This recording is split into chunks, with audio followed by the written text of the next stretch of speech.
Good morning everyone, কেমন আছো সবাই? নিশ্চয়ই খুব ভালো আছো। আমি খুব ভালো আছি। আজ হচ্ছে আজ হচ্ছে সোমবার। চলো এখন থেকে আমার স্মাইল উইথ সাথী চ্যানেলে তোমাদের সবাইকে স্বাগত জানিয়ে আমার ভিডিওটা শুরু করে দিচ্ছি।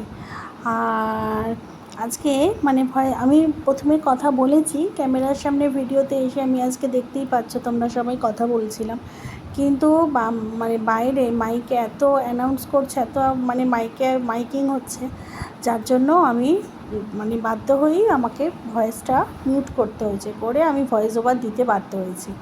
তা যাই হোক, এখন সকাল সকাল উঠে যা যা কাজ করার ছিল সেগুলো সব করা আমার হয়ে গেছে। আমার যা সকালে নিজে ফ্রেশ হয়ে বাসি কাজ সব কিছু করার থাকে। এখন সোজা চলে এসেছি আজকে ব্রেকফাস্ট বানাতে। আর তোমরা তো হয়তো সবাই জানো যে আর্জেন্টিনা কাল হেরে গেছে, যার যার সাপোর্টার, কিছু করার নেই। তা সকাল থেকে বাজি ফেটেছে এত, আমাদের এই মোড়ের মাথাটায় মোড়ের মাথায় স্ক্রিনও লাগানো হয়েছিল, আর চেঁচামেচিও হয়েছে রাত্রিবেলা, যা হয় ছেলেদের মধ্যে ফুটবল খেলা নিয়ে।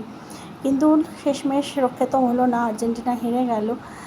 তা কী আর করা যাবে। কিন্তু যারা আর কি আর্জেন্টিনার সাপোর্টার নয়, যেটা বলতে চাইছি আর কি, যারা আর্জেন্টিনার সাপোর্টার না, অন্য দলের সাপোর্টার ছিল, স্পেন বলো, ব্রাজিল বলো, তা যাই হোক, এবার তারা সেই বাজিগুলো ফাটিয়েছে। আর্জেন্টিনা হেরে গেছে সেই আনন্দে আর কি বাজি ফাটিয়েছে, আর কিছুই না। তাই সেই ভোর এমনিতেও রাত্রিরে ফেটেছেই, 4:30, 4টে, 3:30 থেকে বাজি ফাটছে। আর তোমার 6টা, 6:30টার সময়ও বাজি ফেটেছে, এত বাজি ফেটেছে।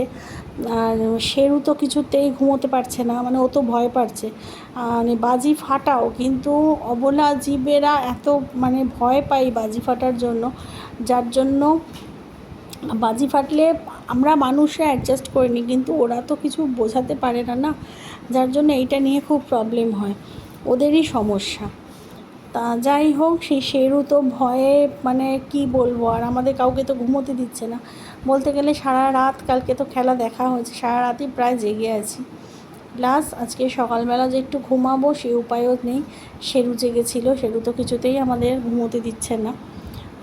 তাও ওই 1-1.5 ঘন্টা একটু রেস্ট নিয়ে তারপরে উঠে পড়েছি, কারণ সংসারের তো আদার্স কাজও আছে, তাই না বলো? তা ওই জন্য সকাল সকাল আজকে আর তোমার লুচি, পরোটা, রুটি কিছুই করিনি। আর আজকে একটু শর্টকাটে করব। আর আজকে তো শ্রাবণ মাসের প্রথম সোমবার, শ্রাবণ মাসের প্রথম সোমবারে আজকে একটু আমার বাড়িতেই আর কি পুজো করার ইচ্ছে। এমনি সোমবার সোমবার আমি শিব পুজো করি, সেটা না।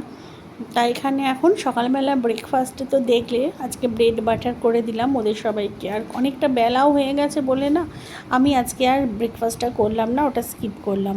কারণ বেলায় ব্রেকফাস্ট করলে দেখেছি শরীর খুব খারাপ লাগে, আর তাছাড়া অন্য কিছু তো করিনি, ব্রেড করেছি। আর ব্রেড যেটা আমার একদমই সহ্য হয় না, আমি ভীষণ খেতে ভালোবাসি ব্রেড জিনিসটা, কিন্তু আমি সহ্য করতে পারি না, খাওয়ার সাথে সাথে আমার অ্যাসিডিটি হয়ে যায়। তা যাই হোক, আজকে যে দুটো রান্না আমি করব, আজকে তো নিরামিষ ইচ্ছা আছে, শ্রাবণ মাসের সোমবার, প্রথম সোমবার যেহেতু একটু নিরামিষ খাওয়ার ইচ্ছা আছে। তা সেই জন্য আজকে যে রান্না দুটো করব সেই দুটো আমাদের তিনজনের, ফ্যামিলির তিনজনেরই ভীষণ প্রিয়। আমার তো ভীষণই প্রিয়, সবারই আমার মনে হয় ভালো। আজকে করব হচ্ছে মোচা, আর করবো হচ্ছে মানকচু বাটা। অ্যাকচুয়ালি মানকচুটা আমার হাজব্যান্ড বলেছিল ওটাকে পাতুরি করতে। তা পাতুরি আমিও করবো ভেবেছিলাম, কিছুই না, মানকচুর পাতুরি, সেই যেটা তোমাদের সাথে আমি শেয়ারও করব ভেবে রেখেছিলাম পাতুরিটা করলে।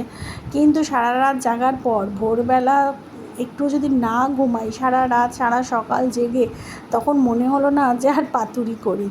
তখন আমি হাজব্যান্ডকে বললাম যে আজকে মানকচু বেটে দিচ্ছি, বাটাই খাও, অন্য দিন নয় পাতুরি করে দেওয়া যাবে।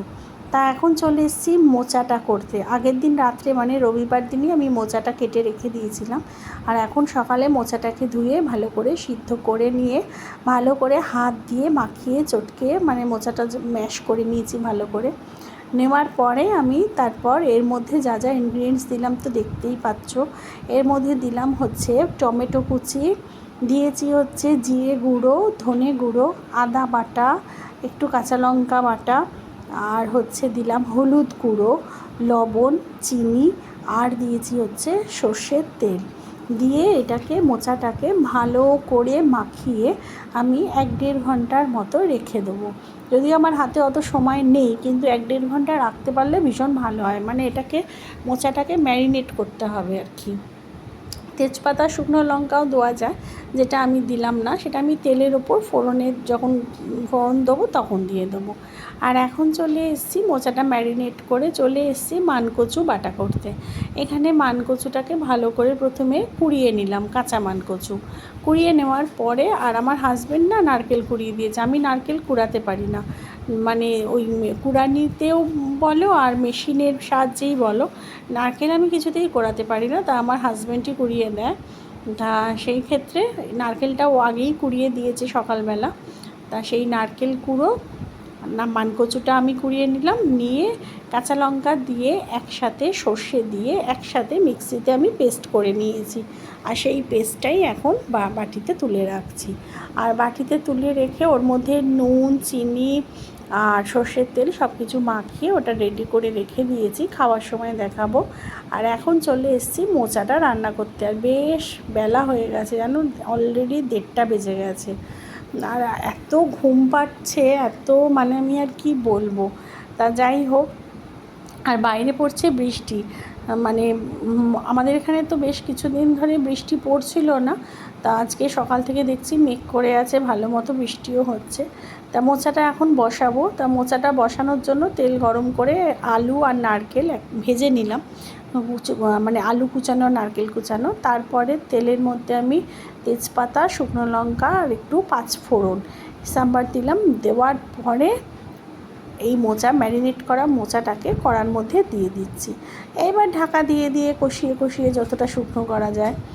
আর ওদিকে মানকচু বাটাটা মানে এত ভালো খেতে হয়েছিল, মানে কী আর বলবো। কাঁচা মানকচু বাটা তো মনে হয় তোমরা সবাই ভালোবাসো। তা সেই ক্ষেত্রে এখন আমি ভয়েস ওভার দিতে গিয়ে আমার জিভ দিয়ে জল আসছে, মানে এত ভালো খেতে হয়েছিল। সব কিছু ঠিকঠাক, লবণ বলো, মিষ্টি বলো, সব কিছু। তা মোচাটাও আমার হয়ে গেছে। মোচাটা নামানোর সময় দেখাতে পারিনি, অনেক বেলা হয়ে গেছে, এদিকে স্নান করবো, পুজো ঘরে আসবো, ঠাকুর ঘরে পুজো করব।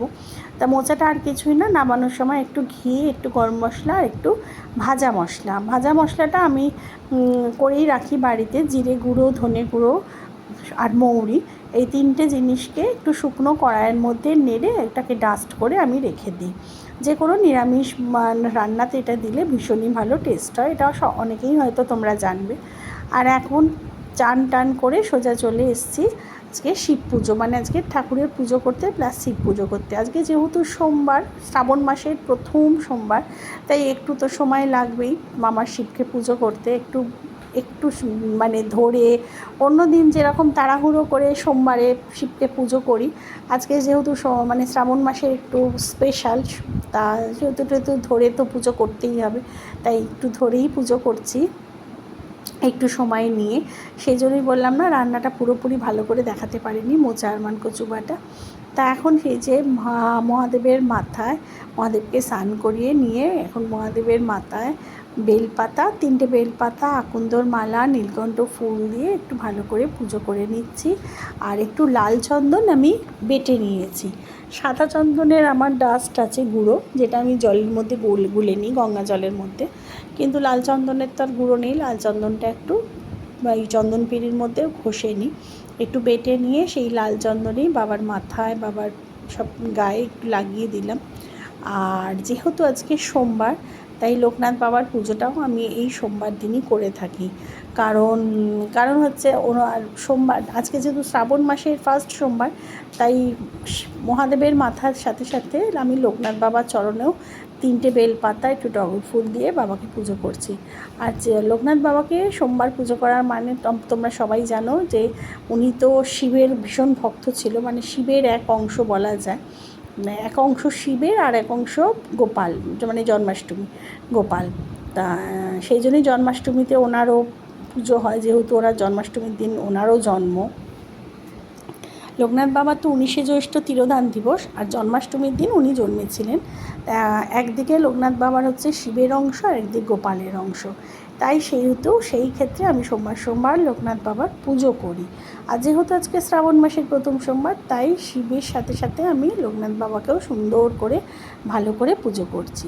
আর এই দেখো আমি এখানে কি দিলাম বলো তো, আতপ চাল। সোমবার দিন বাবার মাথায় একটু আতপ চাল দিলে বলে সেটা সংসারের দিক দিয়ে শুভ, তাই সেই পালন করেই আমি বাবার মাথায় একটু আতপ চাল চড়িয়ে দিলাম।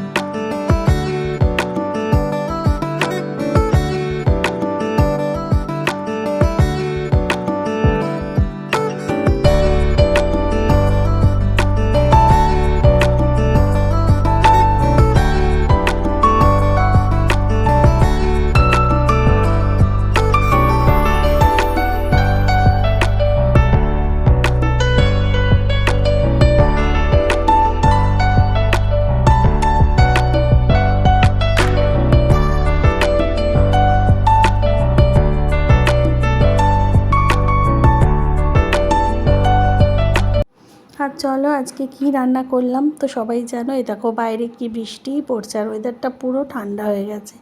তো এখানে আছে ভাত, আর তো করেছি খুব সামান্য, এখানে একটু আলু ভেজেছি, যেটা আগে আমার মানে ছিল না, প্ল্যানে ছিল না। একটু ওল ভাতে, এই দুটো না আগে আমার প্ল্যানে ছিল না। তারপরে ভাবলাম শুধু তো মোচা, এই যে এখানে মোচার ঘন্ট আর মানকচু বাটা। তা এই যে এখানে হচ্ছে এই যে মানকচু বাটা, এই মানকচু বাটাটা এত ভালো খেতে হয়েছিল, এখন আমি ভয়েস ওভার দিতে গিয়ে আমার এখনও জিভ দিয়ে জল আসছে। আর এখানে বেশ কিছু বড়ি ভেজেছি। তাহলে চলো, টাটা।